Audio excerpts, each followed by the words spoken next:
पड़ी गेला अंगूरी में ममोर की कोना लागब भैरव बाबू के गो।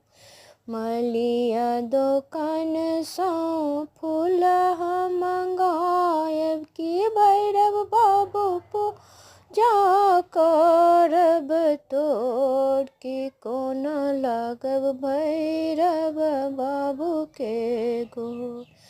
हलुआ दोकान सँ मधुर मंगायब की भैरव बाबू भोग लगायब तोर की कोना लागब भैरव बाबू के गो। और पड़ी गेल अंगूरी में ममोर की कोना